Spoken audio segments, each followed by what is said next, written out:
السلام علیکم عزیز طلبہ، آج ہم ہندوستان کے زمینی وسائل کے بارے میں فلو چارٹ کی مدد سے معلومات حاصل کرنے کی کوشش کریں گے۔ میں Samina Farzana, government junior college Sedam, ضلع گلبرگہ۔ اس چارٹ کو تیار کرنے میں میرا ساتھ دیا ہے ایم رخسانہ، غالب ہائی اسکول کنٹونمنٹ بلاری نے۔ فصلوں کے موسم سے مراد کاشت کرنے کے مقررہ مدت کو کہا جاتا ہے۔ فصلوں کے موسم کو ہم 3 حصوں میں تقسیم کرتے ہیں، ایک خریف کا موسم، دوسرا ربی کا موسم، تیسرا زیڈ کا موسم۔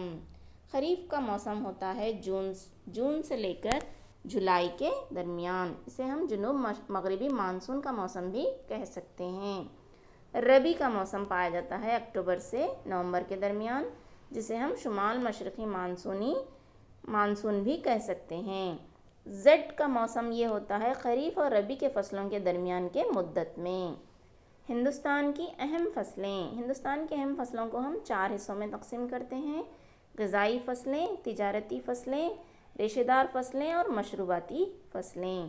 غذائی فصلوں سے مراد ہے لوگوں کو غذا مہیا کرنے کے لیے اگائی جانے والی فصلیں۔ اس میں نمبر 1 ہے گیہوں اگر ہمیں اگانا ہے تو اس کے لیے ہمیں درجہ حرارت چاہیے 10 سینٹی گریڈ سے 15 سینٹی گریڈ تک، اور بارش چاہیے 50 سے 70 سینٹی میٹر تک، اور اس کو اگانے کے لیے ریتیلی، چکنی مٹی اور کالی مٹی چاہیے۔ اتر پردیش ایک ایسا مقام ہے جہاں پر اتر پردیش، پنجاب وغیرہ میں گیہوں بہت زیادہ اگایا جاتا ہے۔ گیہوں اگانے میں ہمارے ملک ہندوستان کا دوسرا مقام ہے۔ پیارے طلباء، غذائی فصلوں میں دوسری سب سے اہم فصل ہے دھان۔ اگر دھان اگانا ہو تو درجہ حرارت چاہیے 18 ڈگری سے لے کر 25 ڈگری سینٹی گریڈ تک، بارش چاہیے 100 سینٹی میٹر سے 2000 سینٹی میٹر تک، اور اس کے لیے مٹی کس قسم کی چاہیے؟ ریتیلی یا سیلابی مٹی چاہیے۔ مغربی بنگال ہمارے ملک بھارت میں سب سے زیادہ دھان اگانے والی ریاست ہے، اسی لیے اسے دھان کا پیالہ بھی کہا جاتا ہے۔ دھان کی پیداوار میں دنیا میں ہندوستان کا دوسرا مقام ہے۔ اب ہم تجارتی فصلیں یا تجارت کے لیے اگائی جانے والی فصلوں کے بارے میں معلومات حاصل کریں گے۔ اس میں نمبر 1 ہے گنا۔ اگر گنا ہمیں اگانا ہے تو درجہ حرارت چاہیے 21 ڈگری سینٹی گریڈ سے 26 ڈگری سینٹی گریڈ، اور بارش چاہیے 100 سینٹی میٹر سے 150 سینٹی میٹر۔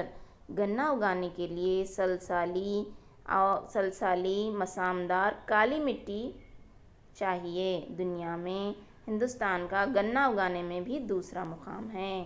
تمباکو بھی ایک تجارتی فصل مانی جاتی ہے۔ تمباکو اگانے کے لیے درجہ حرارت چاہیے 21 ڈگری سے 23 ڈگری، بارش چاہیے 50 سے 100 سینٹی میٹر، ریتیلی اور کیمیائی کھاد ضروری ہوتی ہے۔ تمباکو اگانے میں بھارت کا مقام تیسرا ہے۔ اب ہم ریشہ دار فصلوں کے بارے میں معلومات حاصل کریں گے۔ اس میں نمبر 1 ہے کپاس۔ کپاس اگانے کے لیے 21 ڈگری سے 24 ڈگری درجہ حرارت چاہیے، اور بارش 50 سے 100 سینٹی میٹر چاہیے، کالی مٹی چاہیے، اور کپاس اگانے میں ہمارے ملک ہندوستان کا تیسرا مقام ہے۔ مشروباتی فصلوں میں چائے سب سے اہم ہے۔ چائے کے کاشت کے لیے 21 ڈگری سے 30 ڈگری سینٹی گریڈ گرمی چاہیے، 150 سے 200 سینٹی میٹر بارش چاہیے، اور لیٹریٹ مٹی چاہیے۔ اس کو اگانے کے لیے 1200 سے 2400 میٹر کی بلندی چاہیے، یعنی یہ ڈھلوانوں پر اگائی جانے والی فصلیں ہیں۔ عزیز طلباء، آپ یہ بھی جان لیجئے باغاتی فصل کسے کہتے ہیں؟ پھلوں، ترکاریوں، پھولوں، جڑی بوٹیوں، خوشگوار پودوں کی عمیق کاشتکاری کو باغاتی فصلیں کہتے ہیں۔ پھولوں کی کاشت تجارت کی غرض سے کی جا رہی ہے۔ تو یہ ہوا زمینی وسائل، اس کے بارے میں ہم اور مزید معلومات حاصل کریں گے۔ زمین کا استعمال مختلف مقاصد کے لیے بھی کیا جاتا ہے تو اسے ہم زمین کا استفادہ کہتے ہیں۔ زمین کی درجہ بندی، اگر ہم دیکھیں گے تو قابل کاشت رقبہ کتنا ہے، اور سال میں ایک سے زیادہ فصلیں اگانے والا رقبہ 42.2% ہے۔ جنگلاتی علاقے میں ہماری زمین 22.8% ہے۔ براہ کاشت غیر دستیاب زمین میں کاشتکاری کے بجائے دیگر مقاصد کے لیے اس کا استعمال ہوتا ہے۔ بنجر زمین، جہاں پر کاشتکاری نہیں کی جا سکتی۔ قابل کاشت غیر استعمال زمین، مٹی کی کمی کے سبب اس زمین پر کاشتکاری نہیں ہو پا رہی ہے، ایسی ہمارے بھارت میں 4.3% زمین پائی جاتی ہے۔ مستقل چراگاہیں،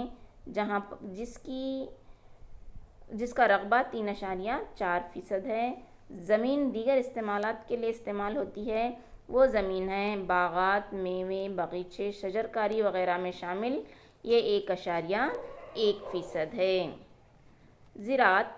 زراعت سے مراد زمین پر کاشت کرنے کے فن کو زراعت کہتے ہیں۔ زراعت کی قسمیں، نمبر 1 ہے گزر بسر زراعت۔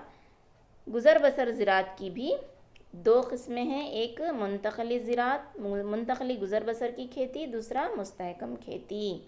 عمیق کاشتکاری، زیادہ سرمایہ، زیادہ مزدور لگا کر کی جانے والی زراعت کو عمیق کاشتکاری کہتے ہیں۔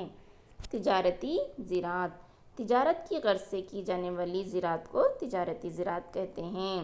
مخلوط زراعت، فصلوں کے ساتھ ساتھ مویشی پالن، نہل پروری، پولٹری فارم وغیرہ کے استعمال کو مخلوط کاشتکاری یا مخلوط زراعت کہا جاتا ہے۔ باغاتی کھیتی، زمین کے ایک بڑے حصے پر زراعت کی غرض سے واحد فصل اگانے کو باغاتی کھیتی کہتے ہیں۔ خشک کھیتی، بالکل کم بارش کے علاقے میں آبپاشی کے بغیر کی جانے والی زراعت کو خشک کاشتکاری کہتے ہیں۔ نمدار زراعت، وافر مقدار بارش کے علاقوں میں آبپاشی کے بغیر کی جانے والی زراعت کو نمدار زراعت کہتے ہیں۔ آبپاشی زراعت، آبپاشی کی مدد سے فصلوں کی پیداوار کی جاتی ہے، اس کو ہم آبپاشی زراعت کہتے ہیں۔ تو آج ہم اس سبق کو یہیں ختم کرتے ہیں۔